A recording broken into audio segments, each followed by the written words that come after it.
there. I think weighs about 150 pounds. So it's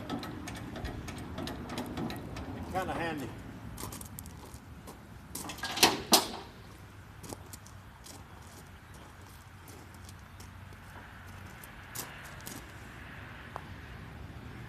When I get my winch on there, I'll be able to drop it all the way to the ground. At any rate, that's what we got right now.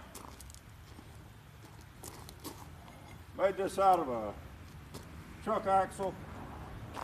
Made the housing for it. Went to my O'Reilly and got a race for the bearing. Everything fits in there. Took a while, but just been 360 just like she was on ice. Anyway,